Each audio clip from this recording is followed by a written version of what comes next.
네, 안녕하십니까. 자, 그 세무사 1차 대비 그 최종 정리하도록 합니다.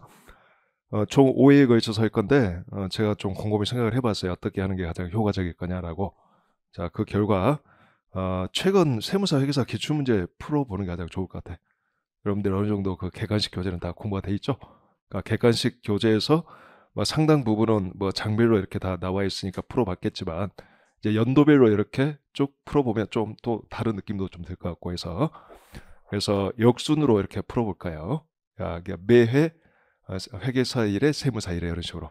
그러니까 세무사는 2022년이 최근 게 되겠죠. 왜냐하면 회계사는 며칠 전에 끝난 2023년께 최근이 될 거고.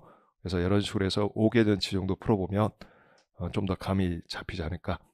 그러니까 풀 때 일단은 이런 느낌을 가지고 푸시을 합니다. 일단 모르는 것들 좀 더 정리를 하고 그다음에 실제 시험에 나오면 이런 문제를 좀 패스를 해야 되겠구나. 자, 1차를 잘 본다는 것은 패스를 잘한다는 거예요. 제가 보기에는. 1차는 시간이 일단은 부족하기 때문에 모든 문제를 다 풀라고 생각하는 욕심을 부려서는 안 돼요. 자, 패스를 잘 할 수 있어야 됩니다. 근데 실력이 있어야지 패스할 수 있어요. 실력이 없으면 그 한 문제를 붙잡고 늘어지게 되겠죠. 자, 그 순간 한 문제만 영향 미치는 게 아니라 여러 문제에 영향을 미치게 됩니다. 그러니까 자, 어려운 문제는 이런 문제는 어렵겠구나. 그래서 이런 문제는 좀 패스를 해야 되겠구나. 이런 좀 생각을 가지시고 수업을 좀 들으세요. 자, 오늘은 세무사 1차 2022년 것부터 보도록 할게요. 자, 늦게 오신 분은 여기 앞에 자료, 그 기출문제 자료를 가지고 가셔야 됩니다. 자, 재작년, 작년 2년에 걸쳐서 원가회계가 세무사 1차 시험에서 16문항이 나왔어요. 딱 40%가 나왔죠. 올해도 아마 그럴 거라고 예상하고 있습니다. 자, 그러면 여러분들이 딱 25번을 딱 봤는데 막혔다 그러면 어떻게 해야 될까요? 무조건 뒤로 가야 되겠지, 뒤로. 40번으로 가야 돼, 40번. 근데 40번 봤는데 또 막혔다 그러면 가운데로 가야 돼, 알겠죠? 초반에는 좀 자리 탐색이 좀 필요해요. 제가 이렇게 기출문제를 보니까 어려운 문제가 보통 한 두 문제 이렇게 좀 연이어 나오는 경향이 있고 좀 몰려 있는 경향이 있어요. 어려운 문제가 또 쉬운 문제가 좀 한 두세 문제도 연달아 나오기도 하고 그러니까 꼭 한 자리를 고수할 필요가 없어요. 꼭 나는 무조건 번호 순서대로 풀어야 되겠다. 나는 역순으로 풀어야 되겠다. 이 생각 버리시 말아야겠죠. 자유롭게 한 20초 정도 투자해서 좀 메뚜기를 좀 뛰세요. 세 군데 중에 하나가 되겠지. 앞부터, 뒤부터, 중간부터. 중간도 밑으로 갈 거냐, 위로 갈 거냐, 또 두 갈래 길이 있을 거고. 자, 그래서 가장 만만한 것부터 시작해야 돼. 일단 이게 중요한 것 같아. 일단 만만한 걸 붙잡고 시작해야지 좀 잘 볼 수 있는 것 같아. 자, 엊그저께 끝난 그 회계사 1차 시험이 올해 좀 많이 어려웠는데 작년에 비해서 전반적으로 그 평균이 좀 떨어질 거라고 보는데 회계학도 조금은 점수가 좀 떨어질 거라고 봐요. 그 이유가 회계학이 어려운 게 아니라 시간이 좀 많이 걸리는 문제가 나왔어. 그러니까 패스를 해야 되는 문제인데 패스를 안 하고 붙잡으면 한 5분씩 가버리는 문제. 그러니까 그 한 문제 때문에 여러 문제에 영향을 미쳐버린다는 거죠. 그래서 평상시 뭐 예를 들어서 한 80점 이상 맞았던 사람들도 점수가 행프레시 나온 경우도 있고. 그러니까 시험장에서는 일단 시간 안분이 가장 중요합니다. 자, 메뚜기 한번 띄워볼까요? 25번 좀 만만하잖아 이거? 딱 보니까 제조원가 흐름 문제 같죠? 25번은 우리 그 객관식 교재에 있는 그 해답을 컨트롤 C, 컨트롤 V 하면 답이 나오는 문제. 그러니까 이건 25번부터 풀면 되겠죠, 여러분들. 자, 지금 세무사 먼저 풀게요. 22. 자, 1번 문제부터 풉시다. 자, 그리고 문제를 볼 때, 자, 기본적인 자세가 일단 요구사항을 먼저 좀 보는 게 좋겠어. 요구사항을. 자, 요구사항 보니까 기본호가 얼마냐 물어봤죠? 네, 요구사항이 맨 끝에 안 있고 뭐 앞부분에 있거나 앞부분에 있어도 쉽게 보이는데 중간 정도에 있을 수도 있어요. 끝에 한 3분의 한 2 정도에. 그러면 또 요구사항을 너무 찾는데 또 시간 쏟지 말고 그럴 때는 그냥 이렇게 대각선을 스캔 한번 쓱 합니다. 그래서 딱 스캔하고 대충 어느 쪽 문제다, 몇 장에 관한 문제다라는 걸 좀 감을 좀 얻어야 되겠지. 1차 시험 문제는 대부분 장별로 이렇게 나오기 때문에 복합적인 문제는 별로 없으니까.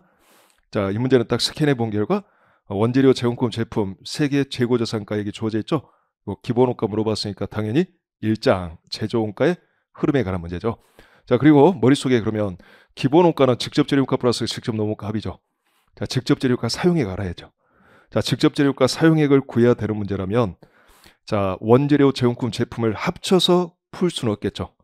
합쳐서 풀게 되면 직접 재료, 즉 원재료 구입액에서 바로 들어가지 원재료 사용액, 바로 직접 재료가 금액을 우리가 계산할 수 없게 되니까. 그래서 여러 문제는 가장 많이 나온 형태야 이게. 즉 이건 전형적인 문제예요. 원재료 제공품 제품 3개 따로따로 구해야 되는 문제가 되겠어요. 자, 보통 우리가 뭐 예를 들어서 뭐 전환원가를 물어봤다든가 뭐 제조 간접원가 물어봤다든가 매출원가 같은 거 물어보면 재고자산 합쳐서 생각해도 되죠. 따로따로 원재료 제공품 제품 따로따로 계산하지 않고 합쳐서 하게 되면 좀 더 시간이 세이브가 되니까. 근데 이 문제는 그렇지 않습니다. 자, 그러면 이제 바로 풀어볼게요. 자, 기본원가 구해야 되니까 뭔가 추정을 해야 되는 문제죠.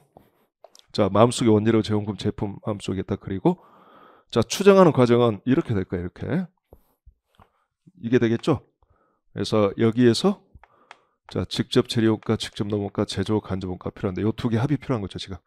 그러니까 앞쪽에서 일부 와야 되고 뒤에서 일부 와야 된다는 뜻이지. 자, 먼저 기초가액을 쭉쭉 적으면 되겠어요. 8만 원, 10만 원, 12만 5천 원. 자, 이렇게 적으면 되겠지. 공 3개 다 빼고 시간 없으니까. 그 다음에 기말 6, 75, 80 이렇게 적고. 자, 그 다음에 그 아래 박스 아래 보니까 직접 재료 매입액 나와 있죠.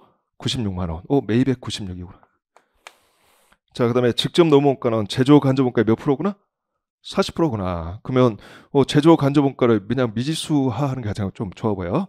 그래서 제조 간접원가 OH라고 예를 들어 X라고 하면 요거는 0.4 X인 거지 이렇게. 자, 약간의 좀 식을 좀 만들 필요가 있어 보이고.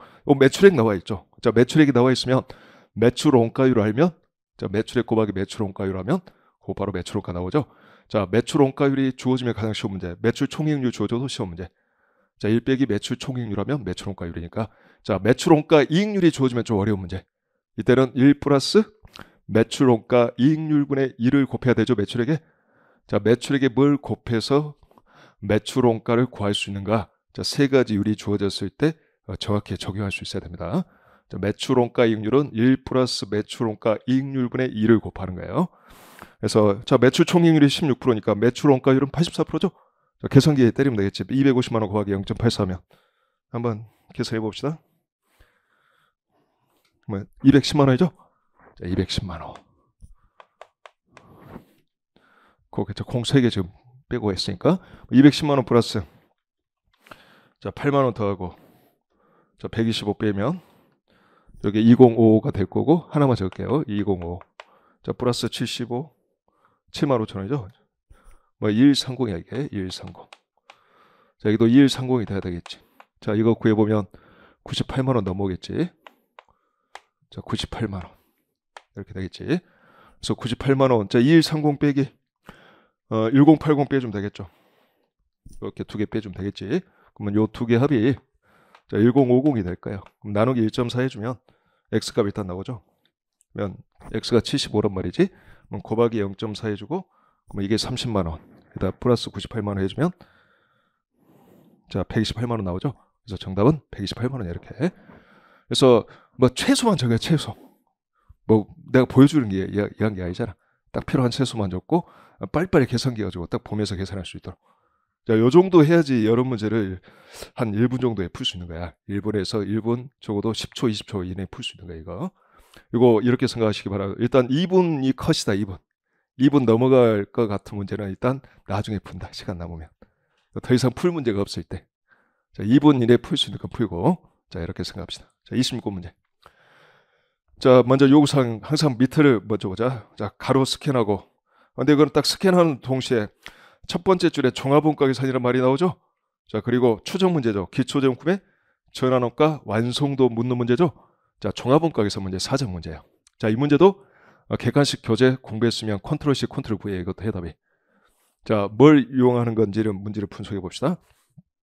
자, 직접 재료는 공정 초기에 전량 투입되며 전환원가는 공정 전반에 걸쳐 균등 발생한다. 이게 또 이게 띄어쓰기 안 돼 있네. 이게 PDF로 제가 전환해서 학원에 보낸 건데 PDF로 전환하면 이게 가끔 붙어버려요. 이게 가끔 다 수정했음에도 불구하고 이게 또 안 됩니다. 자, 이런 거 밑줄 긋지 않아요. 일반적인 원가 투입식이니까. 자, 단기 제조 활동과 관련해서 자, 가중평균법, 서임손주법에 의해 각각 계산한 직접 재료원가, 전환원가의 완성 부하선은 다음과 같다. 자, 뭘 이용해야 되는 문제죠? 자, 평균법에 의한 총 완성 부하선량과 서임손주법에 의한 단기 완성 부하선량의 차이가 뭐냐? 이거 이용해야 되는 거지. 차이는 기초제품의 완성 부하선량이죠. 자, 평균법은 뭐 단기 말까지 이제까지 총 완성시킨 수량 의미고, 서임손주법은 단기에 완성시킨 수량이죠. 양쪽의 차이는 전기에 완성돼서 넘어온 바로 기초 시점에서의 완성 부하선량. 자, 기초제품의 완성 부하선량만큼 차이가 있는 거지. 자, 그래서 공정초에 투입되는 직접 재료 원가는 자, 생각해 봅시다. 자, 이거 바로 찾을 수 있어야 돼요. 이 문제 읽는 순간. 자, 기초제품의 자, 재료원가 완성 부하선량. 재료원가 완성 부하선량은 자, 평균법의 총 재료원가 완성 부하선량, 총 완성 부하선량에서 서임손주법의 단기 재료원가 완성 부하선량 빼면 되겠죠? 그죠? 양쪽의 차이가 기초제품의 수량이라 했으니까. 자, 이거 몇 개예요? 그러면 이거 몇 개에서 몇 개 빼면 돼? 암산도 가능하잖아요, 이거. 자, 재료원가니까 위에서 아래로 빼면 이제 3,000개에서 2,000개 빼면 되죠? 3,000개에서 2,000개를 빼는 건데, 자, 이걸 알고 있어야 돼요, 여러분들. 그럼 여기 몇 개죠? 1,000개죠. 1,000개죠. 이거 뭐하고 똑같을까? 기초 시점에서 재료원가 완성 부하선량이란 말이에요. 자, 생각해 봅시다. 기초 시점에서 진척도는 최소한 공정초는 지나 있죠. 공정초는 무조건 지나 있잖아. 기초 제공품이니까. 무조건 뭐 1%가 됐건 지나서 왔겠지. 공정초는 지나 있기 때문에 자, 재료원가 투입 정도는 항상 공정초에 투입되는 재료원가는 100% 다 투입된 상태란 말이에요. 그러니까 이렇게 어떤 원가 요소가 공정초에 투입된다면 공정초만 지나면 수량하고 완성 부하선량이 동일할 수밖에 없어요. 그러겠죠? 그러니까 이 기초정품의 재료원가 완성 부하선량 이 1,000개는 뭐하고 똑같은 거냐면 기초정품의 물량하고 똑같은 거지. 자, 이걸 알고 있어야지 문제를 풀 수 있어. 그래서 기초정품의 물량이 요거더라. 요게 바로 기초제품의 수량. 자, 기초제품 수량이더라.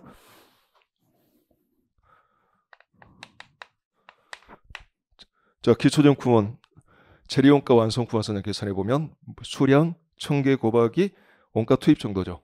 공정초 지났으니까 100% 투입됐잖아. 그러니까 재료원가 완성 부하선량도 1,000개가 되겠지. 자, 꼭 알아둬야 돼 이걸 알아야지 풀 수 있는 문제 이거.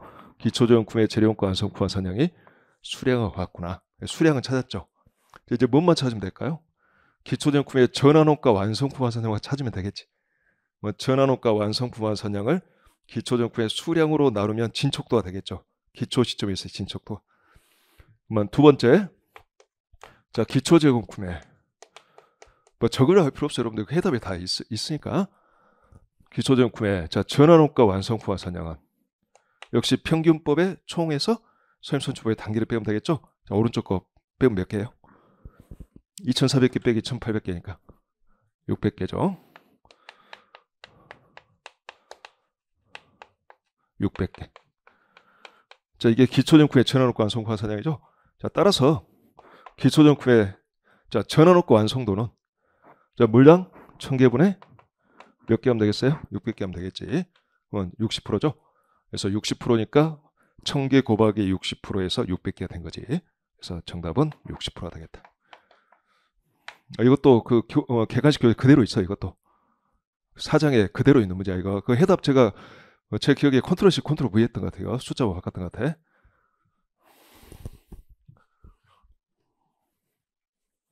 자, 그 다음 문제 봅시다. 어쨌든 올해는 1차가 좀 어렵게 나올 확률이 있어. 작년에도 재작년에 좀 쉽게 말해서 2020년하고 2021년하고 난이도 확 달라졌단 말이지. 세무사가 2020년까지는 좀 쉬웠는데 2021년도에 갑자기 난이도가 굉장히 올라갔어요. 그리고 2022년은 2021년 난이도에 비해서는 조금 낮아졌지만 그 전에 비하면 여전히 좀 높아 이게. 근데 올해는 또 그 많이 합격시키면 안 되는 해란 말이지. 이유가 지금 1차 유예생이 너무 많아. 그러니까 2차 응시 인원이 좀 너무 많이 좀 머물러 있는 상황인 거지. 그러니까 1차 합격을 좀 줄이고자 할 의도가 높아요. 그러면 어렵게 낼 수 있는 과목이 회계학이란 말이죠. 회계학에서 많이 떨어뜨려야 돼 이거. 꼭 꽈락을 받도록 해야 돼. 회계학에서 꽈락 나오고 평균도 좀 낮추고 해야 되다 보니까 회계학을 좀 어렵게 낼 확률이 커요. 뭐 회계학은 이게 어렵게 냈을 때와 쉽게 냈을 때 점수 차이가 완전히 벌어져 버리거든. 어렵게 내면 시간도 많이 부족하고 또 몇 문제 꼬이다 보면 점수가 생각보다 형편없이 나와버려. 뭐 한 10점 차이가 아니라 평균 그냥 뭐 한 3, 40점 차이가 나버릴 수도 있어. 자기 평상시 성적에 비해서. 그러니까 좀 조심을 해야 돼 여러분들. 그러니까 공부를 너무 좀 쉽게 하면 안 될 것 같아. 회계학만큼은 조금 어렵게 하고 회계학을 어쨌든 그 절대 그 꽈라가 안 맞도록 하고 60점 안 넘겨도 좋아. 어쨌든 한 60점 정도만 안 넘겨도 좋아. 뭐 한 50점대가 맞자 이런 마음가짐을 하고 그다음에 세법 한 10점 맞지 않을까? 좋아. 그럼 60점. 자, 재정학하고 뭐 선택법에서는 점수를 좀 받아줘야 되겠지. 물론 선택법도 갑자기 또 막 미친 듯이 또 이상하게 나와버리면 좀 그럴 수도 있겠지만 어쨌든 회계학보다는 점수 받기가 더 쉽단 말이야. 시간이 부족하거나 그런 것도 아니기 때문에. 그래서 여러분들이 회계학 꽈락을 어쨌든 조심해라. 회계학 꽈락을. 그러니까 꽈락을 안 맞기 위해서는 더욱더 시간 배움이 중요한 거다. 자, 원가는 제 기억에 요 2022년도 요 기출문제 정도면 글쎄 한 16문제에서 한 13문제 정도는 2분 이내에 풀 수 있는 문제였어요. 한 3문제 정도가 좀 까다로웠을 수 있어. 3문제는 그냥 패스해야 되는 문제. 붙잡고 있으면 안 되는 문제. 이게 어떤 문제들인지 좀 봐봅시다. 그런 것들. 그 다음에 올해 그 회계사 기출문제를 좀 이따 이제 같이 풀어보면 좀 어렵다기보다 좀 시간이 걸리구나 이런 좀 느낌이 들 거예요. 그러니까 이걸 내가 과연 풀 수 있을까 하는 거를 잘 판단해 보셔야 하겠죠. 자, 27번 문제 봅시다. 자, 요구사항 보니까 단일 배분율법과 비교해서 얼마만큼 차이가 있는가? 그 앞에 보니까 이중 배분율법. 자, 보조분호가 배분 문제죠. 자, 우리나라 시험에서 최초로 이중 배분율법 1차 시험 문제다 이게. 근데 이거는 굳이 객관식 교재 공부하지 않더라도 기본서에서 다 배웠던 거다. 기본서 예제보다 더 쉬운 거니까 이게. 자, 기본서만 풀 수 있으면 이거 풀 수 있는 문제. 자, 주세무는 제조부분이 절단 조립 부분을 통해 제품을 생산하고 있으며 동력 부분 하나죠. 보조부분이 동력 부분을 보조부분으로 두고 있다. 각 부문에서 발생한 제조 간접 원가 및 각 제조 부문의 전력 실제 사용량과 최대 사용 가능량에 관한 자료는 다음과 같다. 자, 이중 배분율법 정의 알고 있어야죠. 자, 변동원가, 고정원가 구분해서 배분 기준을 따로따로 가지고 가려고 하는 방법. 자, 변동원가는 뭘 기준으로 배분하죠? 변동원가는 인과관계적으로 실제 사용량의 비례적으로 발생하는 원가니까 실제 사용량. 자, 고정원가는 실제 사용량과 무관하게 총액이 일정한 원가죠. 근데 뭐에 따라서 총액이 달라질 수는 있어요? 능력에 따라서. 전력 생산, 설비, 능력에 따라서. 능력은 뭘 기준으로 갖춰뒀을까요? 최대 사용 가능량에 따라서 능력을 갖춰뒀겠죠. 자, 최대 수요량을 염두에 두고 갖춰놨을 거야. 그래서 고정원가의 인과관계적으로 타당한 배분 기준은 최대 사용 가능량이라는 거지. 그래서 이렇게 두 가지 배분 기준을 쓰고자 하는 걸 이중 배분율법이라고 하죠. 그에 반해서 단일 배분율법은 자, 보조 부분의 총 원가를 실제 사용량을 기준으로 배분하고자 하는 방법이고, 자, 이거는 기본서 예제 정도 풀 수 있으면 풀 수 있는 문제다. 자, 그래서 절단 부분에 배부되는 동력 부분의 원가는 이중 배분율법을 적용하는 경우, 자, 이제 단일 배분율법과 비교하여 얼마만큼 차이가 발생하는가. 자, 한글 표현을 좀 익혀두자. 뭐뭐 경우 뭐뭐와 비교하여 뭐뭐에 비해 뭐뭐 경우 뭐뭐에 비해. 자, 뭐뭐가 뭐뭐에 비해 뭐뭐가 뭐뭐 경우가 뭐뭐에 비해 이런 말이 잘 나와요 이거. 그러면서 경우에 따라 이 차이값만 구하는 게 아니라 증가냐 감소냐 방향까지 물어볼 수도 있어. 근데 뭐 500원 증가 감소 둘 다 답이 지문에 들어있을 수 있어. 그럼 이걸 뭐에서 뭘 빼느냐에 따라 답이 달라져 버리잖아. 뭐에서 뭘 빼야 될까? 뭐뭐 경우가 뭐뭐에 비해 이렇게 나왔을 때 이게 앞쪽이 알겠죠? 여기에서 빼기 뭐뭐에 비해를 빼는 거야. 뭐뭐에 비해를. 뭐뭐가 주어잖아. 주어. 뭐뭐 경우 여기에서 뭐뭐에 비해를 빼서 플러스면 증가고 마이너스면 감소가 되는 거 알겠죠? 자, 이것도 좀 알아둬야 됩니다. 물론 이 문제는 관계없어요. 차이값만 물어봤으니까. 자, 이 문제는 시간이 좀 걸리지 않을까 한데 여러분들이 물론 공부가 돼 있으면 이거 배분표 그릴 필요 없잖아. 계산기만 가지고 바로 답을 고를 수가 있어요. 그러니까 공부가 되어 있으면 실은 1분 정도는 풀 수 있는 문제. 안 되어 있으면 3, 4분 걸릴 수도 있어. 자, 공부되어 있다는 전제에서 계산기만 가지고 풀어봅시다. 저랑 같이. 배분표 안 그릴 거예요. 여기 주어져 있잖아, 배분표가. 자, 단일 배분율법. 자, 계산기 준비. 자, 단일 배분율법은 자, 동력 부분의 총 원가를 실제 사용량 기준으로 배분하죠. 자, 총 원가 더해보세요. 얼마인가요? 54만 원이죠? 54만 원 중에 자, 절단 부분에 배분되는 금액만 물어봤으니까 5대 3 비율로 배분이 되겠죠? 500대 300. 자, 곱하기 5 나누기 8 하면 되잖아. 33만 7,500원이잖아. 그럼 적어도 한쪽에다. 자, 단일 배분율법이 33만 7,500원이야. 그죠? 이제 이중 배분율법 구해보자. 이중 배분율법은. 자, 계산기반 준비. 자, 변동원가는 실제 사용량 비율이죠? 변동원가, 동력분의 변동원가 24만 원은 곱하기 역시 아까 800분의 5죠. 8분의 5 곱하기 5 나누기 8. 그러면 내 화면에 15만 원 뜨죠? 15만 원을 M 플러스 해놔야 되겠지. M 플러스 넣어놓고 고정원가 30만 원은 뭘 기준으로 배분하죠? 최대 사용 가능량. 그래서 최대 사용 가능량이 600대 600이니까 50%가 되겠지. 이 정도는. 그래서 곱하기 0.5 하면 15만 원이죠. 역시 M 플러스에서 MR 누르면 30만 원 나오죠. 그래서 이중 배분율법에 의하면 절단 부분에 30만 원 배부, 단일 배분율법은 33만 7,500원 배부니까 3만 7,500원만큼 차이가 나잖아. 자, 만약 증가 감소까지 물어봤으면 3만 7,500원 이중 배분율법에 의할 경우가 단일 배분율법에 비해서 감소하겠지. 3만 7,500원. 3만 7,500원 알겠죠? 3만 7,500원. 자, 이렇게 푸는데 이게 1분 이상 걸리겠어? 안 걸리겠어? 안 걸리잖아. 이렇게 풀어야 되는 거야. 이렇게 일차나. 해답은 이제 그 일이 다 이제 배분표를 그려놓은 건데 우리가 실전에서는 머릿속에 배분표를 떠올리고 바로바로 계산하는 거지 이거. 계산기만 가지고. 자, 여기까지는 이제 패스할 문제가 하나도 없었어요. 그 다음에 이제 16문제 중에 보통 서술형 문제가 한 문제에서 많이 나오면 두 문제까지 나오니까 서술형 문제는 무조건 맞춘다고 생각해야 됩니다. 서술형 문제를 잘 나오는 곳이 있죠. 활동기준 원가에서 잘 나오고 그다음에 전략적 원가 관리, 전략적 성과 평가, 그다음에 책임의가 성과 평가 이런 데서 잘 나온단 말이야. 그다음에 그 전부 변동, 초변동 여기도 좀 잘 나오고. 자, 28번 서술형 문제 옳지 않은 거. 저는 서술형 문제는 보통 5번부터 읽어. 근데 요즘에는 자꾸 빗나가. 자꾸 가운데다 이걸 놔두더라고 이걸.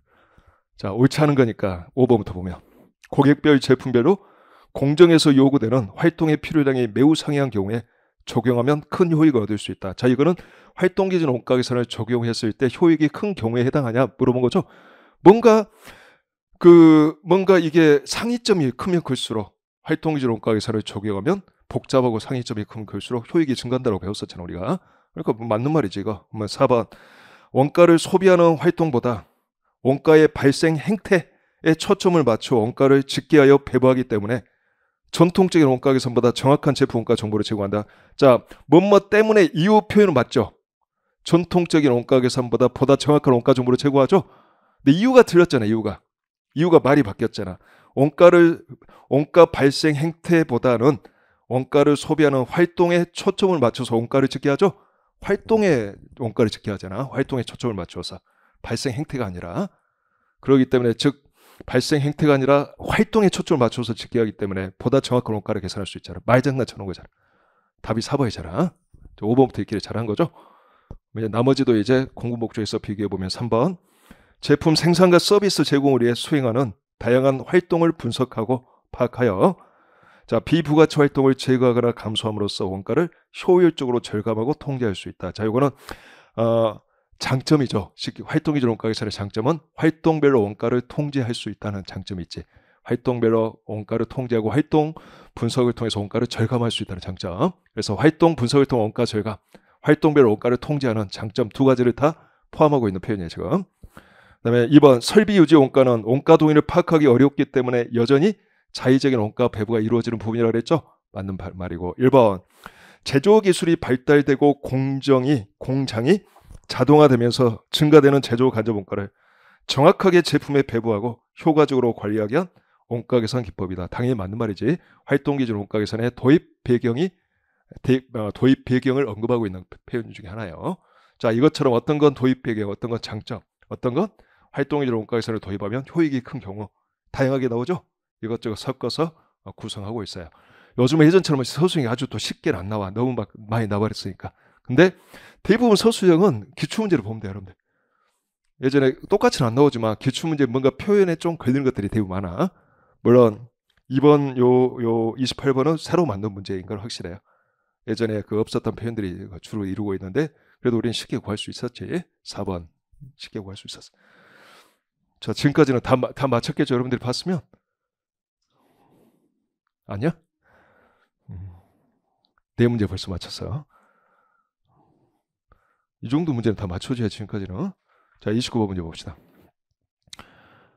주세무는 온유를 투입하여 결합 제품 A를 1000, B를 1500단위 생산했다. 딱 그 요구사항 보니까 제품 A에 배부되는 결합 원가 물어봤으니까 연산품과 부산물의 원가 계산 5장에 관한 문제구나. 자, 그러면 일단 순실현 가치법 아니면 균등 매출 총액 율법 두 개가 가장 유력한 후보가 되겠어요. 자, 순수하게 이제 결합 원가 배분 문제 지금. 자, 흐름도를 자 그려봅시다. 온유라는 동일한 원재료를 투입해서 분리점에서 A가 1000개, B가 1500개 나온다는 거죠. 자, 분리점 이전에 발생한 직접 재료원가 169만 원, 직접 노무가 39만 원, 제조 간접원가 52만 원. 자, 결합원가 정의가 뭐죠? 분리점 이전에 발생한 모든 제조원가니까 이 세 가지 합이 결합원가 되는 거지. 계산기 때려봐야 되겠잖아. 암산이 안 되잖아요, 여러분들. 돼요? 169만 원 플러스 39만 원 플러스 52만 원. 그러면 260만 원이죠? 자, 일단 결합원가 260이구나. 이렇게 대충 하고 이게 A, B가 분리되구나. 이렇게 표시해주고.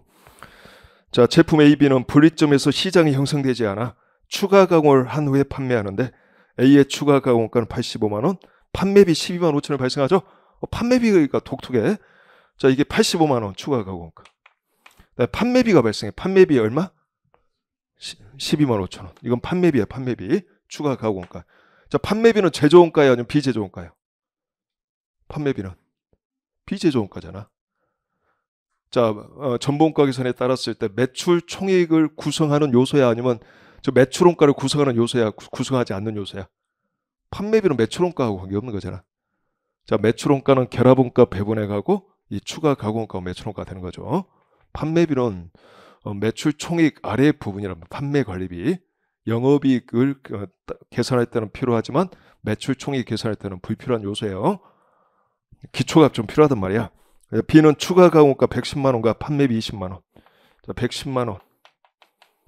자, 판매비 20만 원. 자, 설명하기 위해서 지금 이렇게 표시하고 있어요. 자, 추가 가공 후 최종 판매 가치는 A가 단위당 2,000원, B가 단위당 3,000원이네. 이게 2,000원. 이게 3,000원. 이렇게 돼 있고. 자, 무슨 법이냐? 균등 매출 총익률법에 따라 결합원가를 배부할 때 A에 배부되는 결합원가 물어봤죠?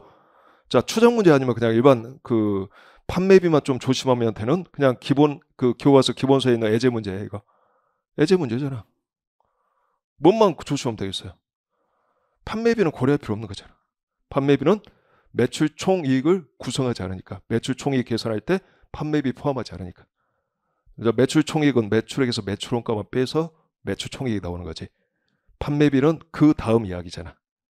자, 함정에 걸어놔서 이 함정에 쫙 빠지면 안 되겠지. 요것만 안 빠지면 아주 쉬운 문제가 되는 거죠. 자, 요거는 어쨌든 약간 풀고 하는데 한 1분 한 20초 걸린다고 합시다. 그 정도면 풀 것 같아요. 자, 제가 균등 매출 총이익 어떻게 푼 게 빠르다 그랬죠? 이거는 좀 적으면서 좀 풀어준 게 좋겠어. 일단 계산기로 이거 구한다. 최종 판매 가치. 자, 계산기 때려볼까요? 자, 1000개, 2000개죠. 1000개, 1500개. 1000개 곱하기 2000원이니까 200만 원인가요? 그 다음에 1500개 곱하기 3000원이니까 450. 그래서 최종 판매 가치 합은 650. 자, 이거 표시해주고, 그 다음에 이제 매출 총액이 필요해. 균등한 매출 총액률을 보장하는. 그 다음에 개별 원가, 그 다음에 결합 원가 배분액이 필요한데. 자, 일단 요 중에 개별 원가는 알고 있죠? 이제 85만 원가? 이거 110만 원이죠. 합쳐서 195만 원이죠. 자, 결합 원가 아까 3개 다 미리 더해놨죠? 260만 원이죠. 자, 그럼 가장 먼저 구해야 될 거 이거. 매출 총액, 기업 전체 매출 총액 바로 여기서 구할 수 있잖아. 학계에서. 이거에서 이거 2개 빼면 되잖아. 이만큼 매출액을 얻기 위해서는 이만큼 원가 투입돼야 되니까 이게 매출 원가를 구성한단 말이야. 이 2개가 매출 원가를 구성해. 여기서 판매비를 포함하면 안 돼요. 자, 2개 빼주면 얼마 이게? 요게 195만 원 나오죠. 자, 그 다음에 요 비율이 바로 195만 원 기업 전체적으로 650만 원으로 나눠주면, 자, 이게 바로 최종 판매 가치분의 매출 총액이죠. 즉 매출액분의 매출 총액 비율을 구한 거잖아 지금. 이게 균등한 평균 매출 총액률이지. 자, 두 번째 구해야 될 게 바로 이 평균 매출 총액률을 구하는 거예요. 자, 이게 몇 프로죠? 계산기 때려보세요. 지금 가기 귀찮으니까 몇 프로? 30%? 오케이. 이거 이제 두 번째 구해야 돼.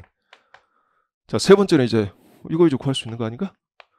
각 제품별. 근데 우리가 A만 물어봤어요, B만 물어봤어요? A만 물어봤으니까 다 구할 필요 없잖아. 뭐 시험 보면서 공부하고 있을까요? A만 구하면 되겠지. 자, 200만 원 곱하기 30%니까 이거 얼마? 60만 원이면 자, 30% 매출 총익률이 나오겠지. 빼면 되는 거야 이제. 자, 여기에서 이거 빼면 원가로 채워야 될 건데 일단 85만 원 개별 원가 채우고 부족한 것만큼 계란 원가 100원에서 채우면 되니까 줄줄이 빼면 되겠어요 이렇게. 그럼 140만 원이 원가여야 되는데 85만 원 빼주면 부족한 원가 얼마죠? 55만 원. 55만 원 부족한 원가만큼 결합 원가 100원에서 채운다는 거지. 자, 요게 정답. 요게. 자, 문제 있고 자료 요약하고 푸는데 푸는 건 별로 안 걸려 이게. 자료 요약하는 게 좀 걸리는 거예요. 이 결합 원가 100원은. 이것도 아마 해답 컨트롤 C 컨트롤 V였어. 그 객관식 교재 있는 거 그대로 그냥 해답 그대로 나오는 거지. 자, 30번 문제 봅시다. 자, 문제 요구사항 보니까 자, 이게 이제 좀 그 2차형 문제가 나왔던 거지. 표준 종합원가 계산하에서 완성 구멍가 기말지원 구멍가 물어봤죠. 그래서 우리가 객관식 때는 이거 심화학습에 있는 문제야. 근데 안 풀었지 심화학습은. 그 기본서에서는 제가 기본 강의할 때는 이거 설명해 줬어요. 표준 종합원가 계산 기본 예제보다 더 쉬운 문제 이게. 완성 구멍가 뭐 물어봤어요. 기말지원 구멍가 물어봤죠. 그 다음에 공손이 있어요 없어요 이거? 공손 없죠. 자, 그 다음에 원가 흐름에 제가 바로 푼다면, 자, 5,500개 곱하기 500원 하면 얼마죠, 이게? 50원 하면? 27만 5천 원이 완성품 원가 같거든? 그러니까 답은 의외로 쉽단 말이지, 이게. 자, 이제 문제를 분석해 봅시다. 자, 이쪽 공부를 전혀 안 했다. 그럼 일단 패스. 낯선 문제는 일단 패스하는 거야. 공부를 하지 말고. 네, 여러분들이 이제 기본 강의를 충분하게 듣고 심화 문제는 안 풀었지만 어느 정도 기본이 돼 있다, 풀 수 있다고 푸는 거고. 자, 표준 종합원가 계산 문제는 자, 일단 이 구분이 필요해요. 제품 단위당 표준 원가가 맥이 일정한 거냐, 달라지는 거냐. 그러면 이렇게 말할 수 있어요. 제품 단위당 표준 원가가 맥이 달라지는 문제는 1차형 문제가 될 수 없어. 그런 2차에서 나왔던 문제야. 세무사 2차에서도 나왔어서 그건 2차 때 공부하고 당연히 제품 단위당 표준 원가 맥이 일정한 문제. 그러니까 원가 흐름에 대한 가정이 의미가 없어. 평균법이건 선입선출법이건 제품 단위당 표준 원가가 똑같기 때문에 결론이 똑같기 때문에 똑같이 나온다는 거지. 이까지 이해가 됐나요? 자, 그러면 보통 우리가 이제 원가 차이 분석을 해야 되니까 원가 차이 분석 문제면 무조건 선입선출법을 풀어야 돼. 이거 이제 설명이 좀 길어지는데 한번 설명할게 이거.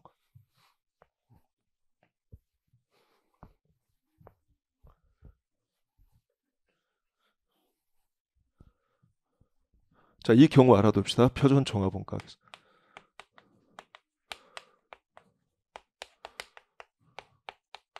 일단 그 세 개 패스해야 될 문제 중에 하나가 되겠다 이거. 공부 안 돼 있으면 그냥 패스다. 이제 지금부터 이제 설명 들어보고 공부가 되어 있으면 이건 시간이 1분 20초 안 걸린다 알겠죠? 1분 20초가 뭐냐? 1분도 안 걸릴 것 같아 이거 푸는데. 자, 표현 종합원가 계산. 자, 가장 중요한 게 원가 차이 분석. 일단 논리를 좀 설명 들어봐야 돼. 원가 차이 분석은 이렇게 하고자 하는 거야.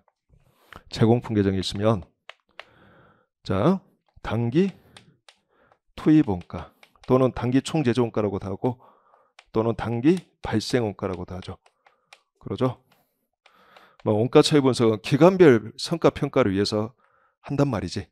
가장 주된 게 성과 평가 목적이 더 강해. 원가 차이 조정 목적은 부수익 목적이야. 그래서 표준 원가로 기록했다가 나중에 실제 원가로 바꿔야지 이 목적도 있지만, 자, 기간마다 제조 부문 관리자에 대한 성과 평가를 하기 위해서 행하는 게 원가 차이 분석이에요.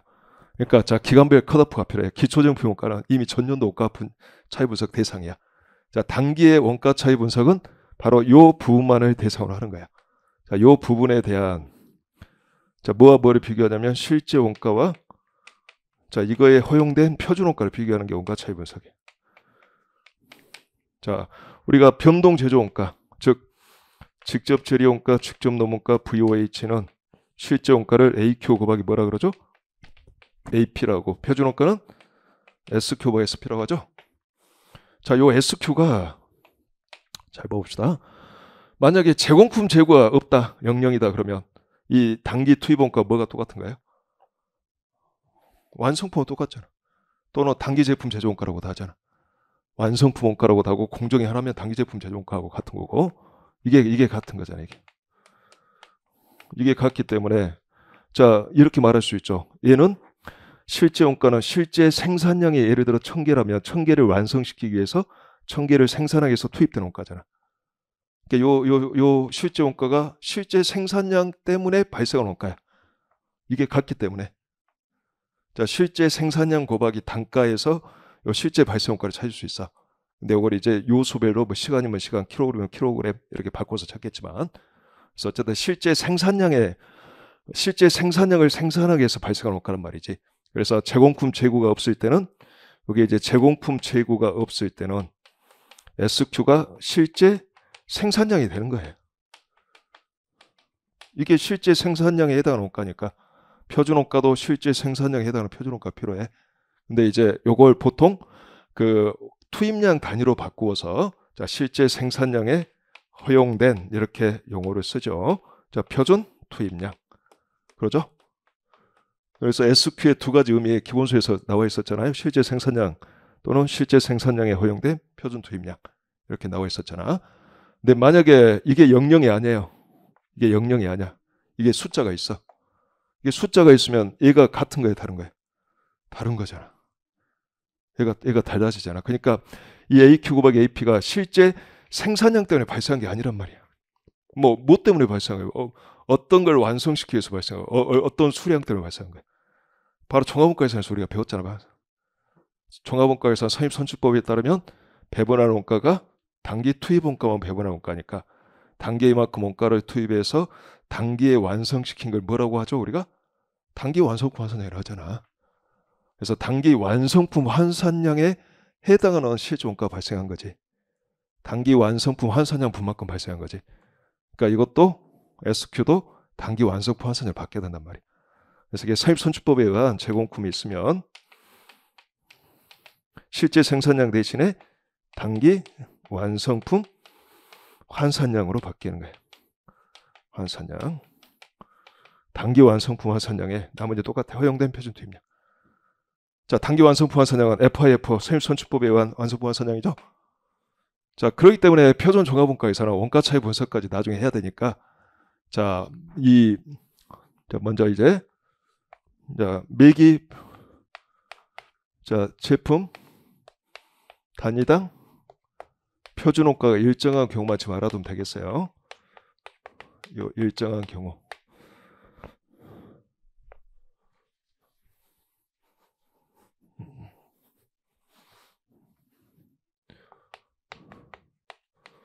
자, 일단 가장 먼저 체크해야 될 게 무슨 선입선출법 양식으로 이 5단계 종합원가 계산의 절차를 적용해 주는 게 맞아요? 아니면 평균법이 맞아요? 선입선출법이 맞다는 거야. 왜냐면 나중에 원가 차이 분석도 해야 되니까. 그래서 자, 선입선출법 형식으로 양식으로 자, 5단계 적용해 주는 거야. 5단계 적용. 근데 이 문제는 그럴 필요 있어 없어? 이 문제는 원가 차이 분석 문제가 아니란 말이에요. 보통은 원가 차이 분석은 몇 번 나왔었어요. 1차에서도. 이 문제는 그냥 원가계산 물어봤어. 그러니까 원가계산은 차이가 없어. 평균법과 선입선출법이. 왜? 뭐가 똑같으니까. 요게 같아 버리니까. 그러니까 이 문제는 그냥 평균법 풀어도 돼. 평균법 역시 쉽기 때문에 싫어. 결론은 똑같게 나올 거고. 무슨 말인지 이해가 된다 지금까지는? 자, 좀 이따 이제 그 이유가 나올 건데 자, 일단 1단계부터 이제 해봅시다. 그래서 일단은 원칙적으로는 선입선출법 양식으로 풀어야 된다는 게 원칙이고 1단계 그냥 물량의 흐름 요약하면 되겠지? 이거는 설명하지 않아도 되겠지. 선입선출법이니까. 자, 2단계. 자, 지금 선입선출법 양식으로 풀었을 때 이야기. 자, 2단계 완성품 환산량은 뭐가 돼요? 이게 SQ가 되는 거잖아. 2단계가 단기 완성품 환산량이 나오잖아. 선입선출법이니까. 이게 원가 차이 분석의 대수큐를 의미해. 그다음에 이제 3단계가 배분할 원가인데 배분할 원가는 생략이 가능하잖아. 실제 종합원가 계산이면 이게 필요한데 표준 종합원가에서는 이거 안 물어보면 이건 구하지 않아. 1차에서는 이거 안 물어본단 말이야. 이건 생략하면 되겠고 되게 쉬워. 이게 4단계가 이게 핵심이죠. 뭐가 주어져 있기 때문이야. 4단계가 주어져 있단 말이지. 이게 제품 단위당 표준 원가로 주어져 있단 말이지. 개당 SP로 이게 주어져 있어. 근데 이게 평균법에 의한 가중평균 단가건 선입선출법에 의한 단기 단가건 똑같아. 제품 단위당 표준 원가 매기 일정하니까. 무슨 말인지 이해가 됐어요? 그러니까 차이가 없어 이게 결국. 이제 5단계 물어봤잖아요 이 문제.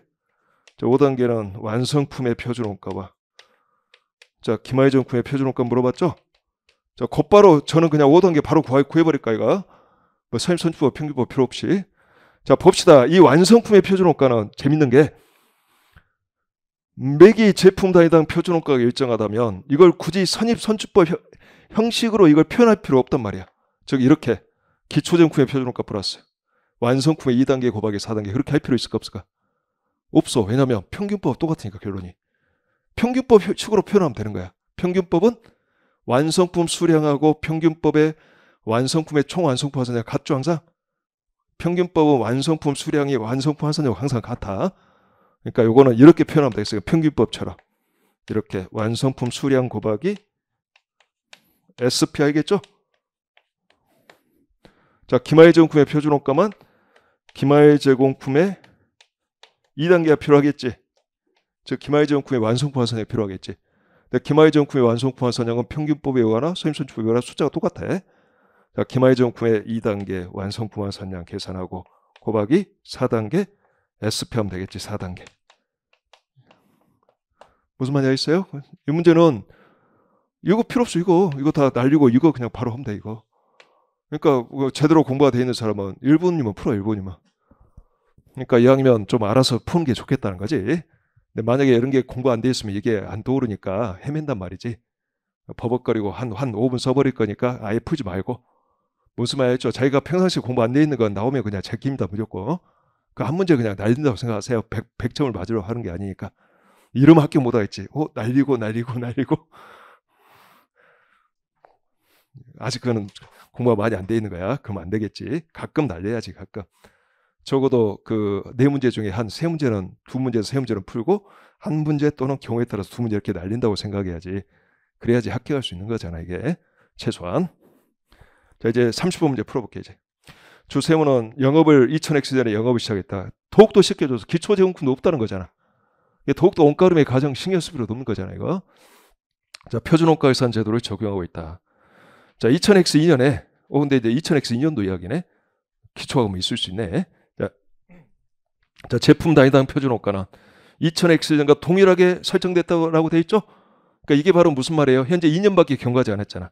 2년간 제품 단위당 표준 원가는 일정하잖아. 똑같잖아. 그래서 직접 재료는 공정 초기에 전량 투입되고 전환 원가는 균등 발생해요. 자 이거 필요 없어 이거. 그다음에 제품 단위당 표준 원가 50원이죠. 자 이건 9분의 높이로 가 있어요. 지금 30번 문제. 그 직접 재료원가 24원과 가공원가 전환원가는 50원에서 24원 빼니까 26원이죠. 24원, 26원, 9번.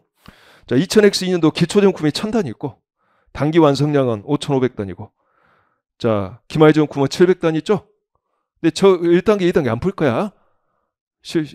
그 아마 해담은 제가 풀어놨을 건데 설명해 주려고 실제로 안 푼다는 거지. 이거 표준 종합원가 계산하에서 완성품 원가와 기마이 제품 원가 얼마냐. 단 원가 흐름은 선입선출법 가정해라. 근데 내 마음이다. 평균법 풀어도 답 똑같다. 왜? 전기, 단기, 제품 단위당 표준 원가 똑같으니까. 표준 원가로 계산하면 되니까. 자, 곧바로 답 찾아볼게. 이거 계산기 한번 때리면 돼, 이거. 완성품 원가 얼마? 표준 원가 얼마야? 5,500개 곱하기 50원. 끝. 자, 기마이 제품의 수량 몇 개죠? 700개죠? 공정초는 지났으니까. 자, 재료 원가의 완성품 완성량은 700개 그대로가 되겠지. 아까 재료 원가는 24원 아니었나? 맞죠? 24원.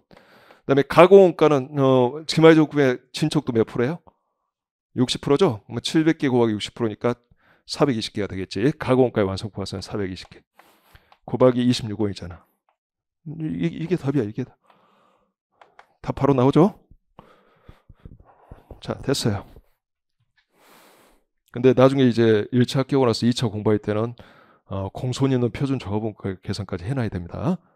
무슨 말인지 알죠? 나중에 이쪽은 이제 좀 많이 더 해놔야 돼. 물론 기본 과정에서 그 2차 공부할 수 있는 초입까지는 다 해놨어 제가. 네, 이제 좀만 더 하면 되겠어. 좀만 더. 자, 31번 문제.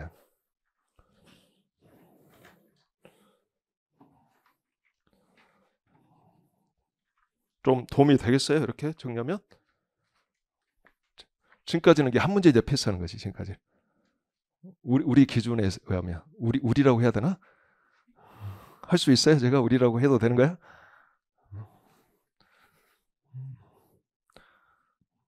별로 할만해요. 즉 16개를 다 맞추는 건 쉽진 않아. 주어진 시간 내에. 근데 그중에 한 서너 문제 날리고 푼다고 생각하면 그건 어려운 일이 아니야. 제가 보기에. 이거 그 정도 능력을 요구하는 거야. 시험 합격은. 물론 그 정도까지 안 풀어도 합격은 해요. 즉 16문제에서 6문제 틀어도 합격해. 10문제만 맞춰도 합격은 해. 무슨 말인지 알죠? 합격은 하는데 이제 실력이 아주 많이 갖춰진 상태는 아니라는 거지. 그러니까 이제 2차는 이제 좀 해봐야 되겠지. 자, 31번 문제. 자, 주세무는 2000X 전에 영업을 시작했고 쭉 한번 읽어보니까 자, 총 제조간접원가 배분 차이를 매출원가 조정법으로 회계 처리할 경우 총원가 비례배분법에 비해 당기순이익이 얼마나 증가 또는 감소하는가. 딱 보니까 무슨 문제예요? 그리고 쓱 보니까 제조간접원가 배분 차이라고 했으니까 정상원가 계산 문제잖아. 그래서 정상원가 계산에 말 그대로 그냥 끝까지 가는 문제 같아. 자, 제조간접원가 배분 차이 조정 후 그 당기순이익 차이를 물어본 것 같아. 양쪽 비교. 매출원가 조정법과 총원가 비례배분법. 자, 이제 다시 봅시다. 2000X 전에 영업을 시작했다라고 돼 있죠? 영업을 시작했다. 그 세무사 시험 문제에서도 기초 재고가 존재하는 문제가 나온 적도 있어요. 정상원가 계산. 우리 기본서에 있지 않았었어요? 기본서의 심학습 보면 기초 재고가 존재할 때 원가 요소별 비례배분법에 따른 제조간접원가 배분 차이 조정. 그런 건 나중에 필요하단 말이야. 그 정도까지 문제는 아니라는 거지. 기초가 없어요. 정상원가 계산에 적용하고 있고 다음은 주세무에 2000X 전 배분 차이를 조정하기 전에 제조간접원가 계정과 기마이정품, 기마이제품 매출원가에 관한 자료이다. 자, 조정 전 금액이니까 거기 기마이정품, 기마이제품 매출원가의 요 금액들은 다 정상원가죠. 정상원가. 그러니까 정상원가의 정의 알아야 이제 직접 전원가, 직접 넘어원가는 실제원가고 제조간접원가는 예정 배부액을 말하겠지. 그리고 그 제조간접원가 T 계정 나와 있죠. 자, T 계정 왼쪽은 실제 OH를 기록하는 칸이잖아. 오른쪽은 물음표 아니잖아. 지금 예정 배부액이잖아. 예정 배부액 다 나와 있잖아. 제공품 제품 매출원가에 제조간접원가 예정 배부액 3개 더하면 되는 거 아닌가? 자, 계산기 열심히 들어보죠. 15, 10 암산 가능하네. 15, 20, 25 60만 원이죠? 60만 원. 배부 차이 바로 알 수 있네? 그냥 요거까지만 하고. 자, 제가 이렇게 배부 차이 구했죠? 실제 OH. 이거 뭐 적을 필요 없죠? 63만 원이죠? 애정 배부액. 방금 더했더니 60만 원 나왔잖아. 그 과소 배부잖아. 과소 배부. 실제보다 적게 배부죠. 얼마? 3만 원. 자, 매출원가 조정법을 써서 차이 조정하면 3만 원 더 매출원가에 가산되겠지. 그래서 매출원가가 정상원가였을 때보다 3만 원만큼 늘어나 있어. 자, 바로 계산해 볼게. 매출원가 조정법이다 그러면. 매출원가 얼마예요? 조정 후 매출원가 필요한 거야. 항상 조정 후 매출원가야. 최종적으로 당기순이익 계산할 때 이용하는 건 조정 후 매출원가란 말이지. 조정 후 매출원가 얼마야? 자, 요거 동일하니까 요 아래서 바로 구할게. 이 문제는 이렇게 알아두면 되겠어요. 이 문제는 매우 쉬운 문제야. 요즘에 그 정상원가 계산은 좀 이따 우리 회계사 시험에도 나왔는데 어려워. 정상원가 계산 문제는. 그 추정 문제가 많이 나오고 아마 좀 난이도가 대부분 좀 있어요. 근데 이렇게 나오면 쉬운 문제 이건. 이 정도면 쉬운 문제로 봐야 돼. 이건 시간이 1분이면 풀 수 있는 문제야. 자, 매출원가 조정법 제가 어떻게 푼가 봐보세요. 이것 좀 적을 필요도 없잖아. 바로 3만 원 바로 알 수 있단 말이야. 매출원가 조정법은 현재 매출원가 금액 얼마예요? 조정된 매출원가가 90만 원? 90만 원 조정된 매출원가에다가 3만 원 전액 가산되겠지? 그래서 조정 후 매출원가가 93만 원이 되겠지. 자, 근데 이제 총원가 비례배분법을 쓰게 되면 어떻게 되냐? 자, 이 3만 원이 다 매출원가에 가산되지 않지. 자, 이거 굳이 우리가 조정표 그릴 필요 없겠지. 자, 총원가 비율을 찾으면 되겠지. 자, 총원가 비율. 즉 3만 원 곱하기 50만 원, 60만 원, 90만 원이니까 200만 원 중에 매출원가가 90만 원이죠. 그러면 자, 비율이 어떻게 돼요? 90만 원 나누기 200만 원이니까 45%지. 그러니까 3만 원 중에 45%만 매출원가에 가산이 되겠지. 뭐 계산기만 가지고 계산해. 머릿속에 딱 조정표로 딱 띄우고 3만 원 곱하면 13,500원 가산이 되겠지. 그래서 자, 총원가 배분법을 쓰면 조정전 매출원가 90만 원에다가 13,500원 가산이잖아. 얼마가 돼요 이게? 91만 3,500원. 따라서 요 차이에게 되는 거잖아. 16,500원만큼 어느 쪽이 매출원가가 더 커요? 매출원가 조정법이 더 크잖아. 가소배분 때는 더 크지. 그러니까 당기순이익은 반대죠. 클수록 당기순이익 적어. 당기순이익은 총원가 비례배분법이 더 크겠지만큼 16,500원만큼. 자, 뭐에서 뭐 물어봤어요? 자, 총원가 비례배분법의 비례니까 자, 어디서 뭘 빼야 돼? 매출원가 조정법에서 총원가 비례배분법을 빼야 돼. 그럼 매출원가 조정법이 더 적어.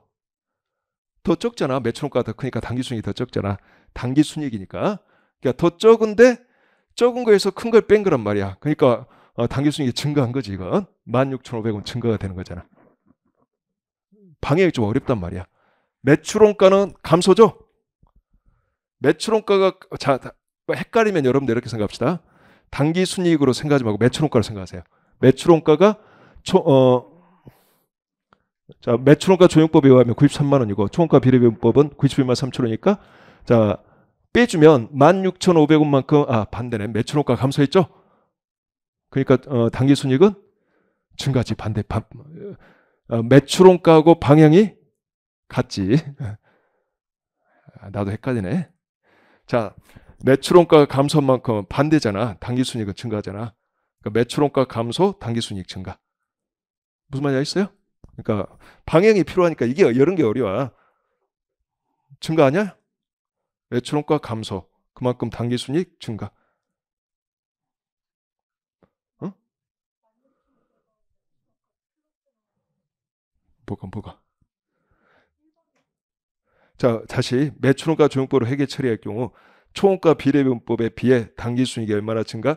뭐뭐에 비해 요걸 뺀다 그랬잖아. 매출원가 조정법에 의해서 처리할 경우 총원가 비례배분법에 비해 당기순이익이 얼마나 증가 또는 감소하는 거 물어봤죠.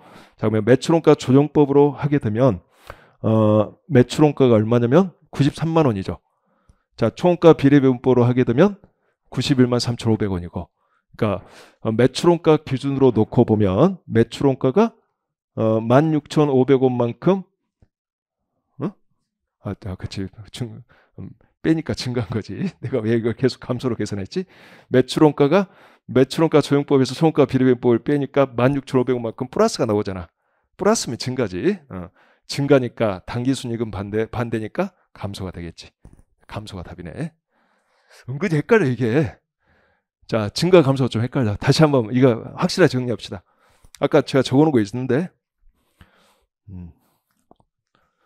마음이 급하면 안 되겠구나. 여러분들도 주의해야 되겠네. 다시 매출원가 조정법에 의할 경우 그냥 의할 경우가 됐건 이가 됐건 총원가 비례배분법에 비해 자 물어본 게 당기순이익이니까 좀 헷갈려 이게. 그러니까 당기순이익이 어떻게 되냐 이거 물어본 거죠. 근데 당기순이익에 미치는 영향은 바로 눈에 안 들어오고 매출원가에 미치는 영향은 안 들어오니까 여러분들 일단 매출원가에 미치는 영향을 찾아주세요. 그리고 당기순이익과 매출원가는 방향이 반대니까 매출원가가 증가하면 당기순이익이 감소하는 거고 반대면 당기순이익이 증가하는 거야. 이렇게 생각하는 게 좋겠어. 이걸 섞어서 생각하면 헷갈려 버리니까. 그래서 이건 나중에 생각하고 이거 매출원가 조정법에 의하면 93만 원이잖아. 자, 93만 원에서 뭘 뺀다라고 했어요? 뭐뭐의 비율을 뺀다라고 했잖아. 제가 항상 그럼 91만 3,500원 빼니까 얼마 이게? 플러스 16,500원이잖아. 그러니까 매출원가 조정법에 의하면 총원가 비례배분법에 비해서 매출원가가 증가해. 그러니까 당기순이익 무조건 반대야. 매출원가. 그러니까 당기순이익은 감소하겠지. 이제 안 헷갈리죠?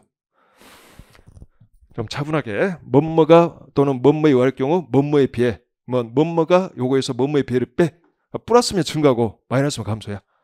근데 이런 거 당기순이익에 미치는 영향 이게 꽤 잘 나오는데 이 표현도 자, 곧바로 당기순이익을 생각하면 헷갈려 버리니까 당기순이익 생각하지 말고 뭐에 미치는 영향을 생각한다? 매출원가에. 그리고 당기순이익에 미치는 영향은 그거에 반대다라고 생각한다. 매출원가가 증가하면 당기순이익 감소할 거 아니야. 매출원가가 커졌으니까 당기순이익 감소하겠지. 자, 요것도 시험 객관식에 있었던 문제 아닌가?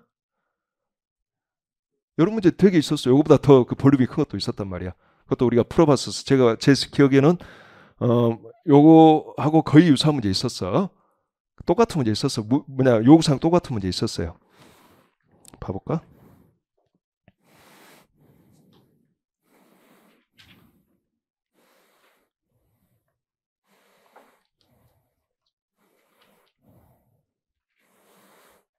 그 19번 문제 같은 경우에는 이제 원가 요소별 비례 배분법하고 그 매출원가 조정법 비교 문제죠. 그렇잖아. 이게 더 어려운 문제가 되겠지. 원가 요소별 비례 배분법에 의한 거고. 그다음에 또 있었는데, 심화 문제네. 그 심화 문제 아니고 건 또 있어요. 15번 문제도 약간 유사한 거고. 근데 이게 훨씬 더 어려운 거잖아. 정확히 여기 있네. 157페이지 14번 문제. 14번 문제 보면 여기 있잖아, 이거. 초정 후 매출원가, 초원가 비례배분법, 매출원가 조정법 따로따로 구해서 똑같은 문제죠, 이거. 물어본 게 같은 거 봅시다. 매출원가의 전액 조정하는 방법에 비해. 요거는 물어본 순서가 바뀌었네. 초원가 비례배분법에서 매출원가 조정법을 빼야 되는 거네. 뭐뭐에 비해가 매출원가 조정법이니까. 무슨 말인지 알겠죠? 그래서 여러 문제는 표현을 좀 잘 익혀두세요.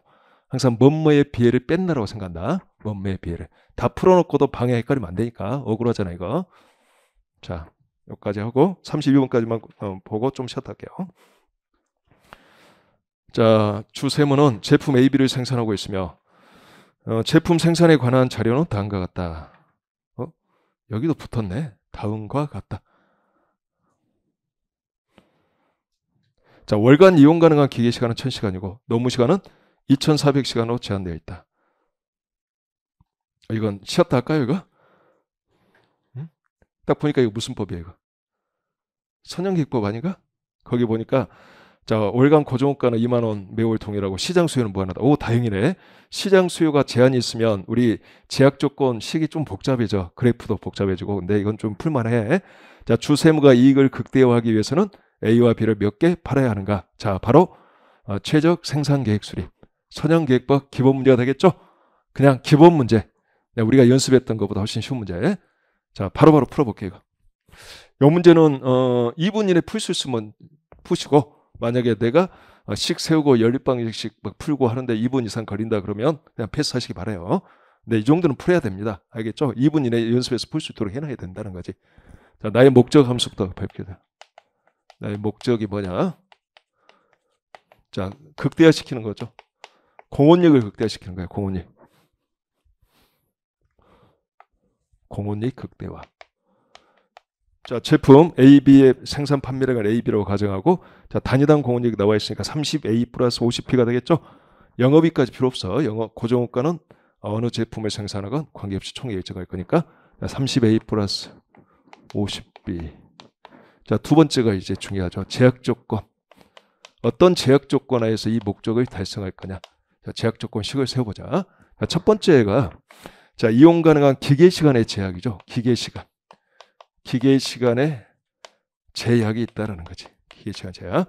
자, 각 제품에 필요한 단위당 필요한 기계 시간 0.5시간 1시간이니까 A, B개 생산하면 0.5A 시간 플러스 1B 시간이 필요하겠죠. 자, 0.5A 플러스 B가 되겠어요.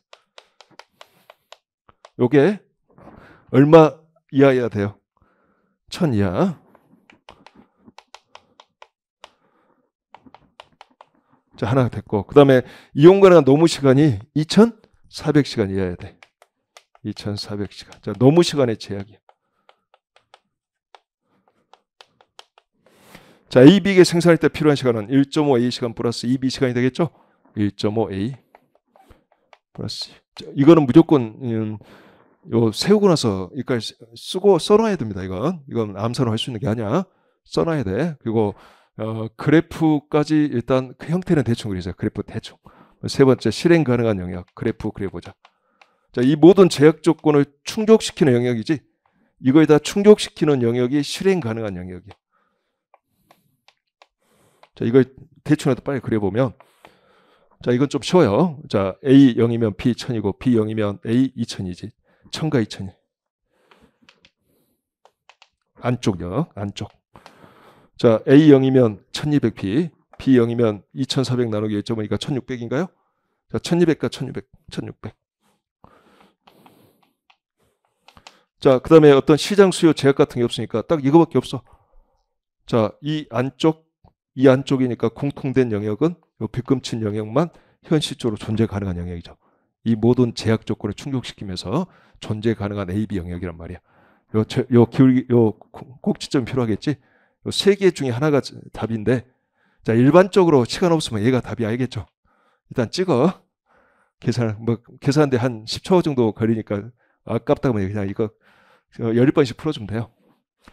자, 위에 곱하기 2에서 밑에 걸 빼면, 밑에서 위를 빼야 되겠네. 그러면 1A죠. 곱하기 2에 있으니까. 그러면 0.5A가 되겠고, 요거는 2B 없어지겠고.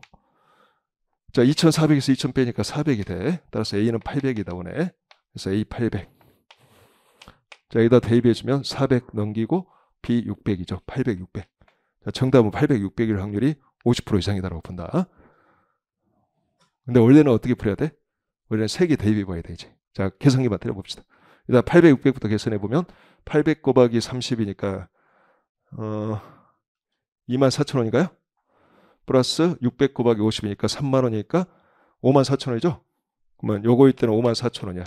공원얘기. 그 다음에 하나는 1600만 대입하면 되니까 1600 곱하기 30이니까 48,000원이죠? 요거일 때는 총 공원얘기 48,000원이야. 그 다음에 이제 하나는 이게 이제 후보니까 B 대신에 1000 대입하면 5만원이네? 그래서 3개 그냥 가볍게 계산해도 얘가 가장 크죠, 공원얘기. 그러니까 얘가 최적기가 되는 거죠. 그래서 정답은 800, 600이 되겠다. 자, 선형계획법의 기본 문제. 그 기본서에 있는 그 예제 문제 이렇게 생각하면 되겠어. 이것도 풀어야 돼. 이 정도로 풀어줘야 돼. 뭐 이제 이렇게 좀 시장 수요 제한도 있고 오면 좀 복잡해 이게. 이 꼭지 좀 찾는 게 좀 복잡해. 이때는 좀 선택을 해야 돼. 2분 이상 걸릴 것 같다 그러면 좀 걸릴 수도 있어. 그러면 나중에 푸는 거 약간 풀 수 있을 망정. 자, 좀 쉬었다 할게요. 이제 33번부터.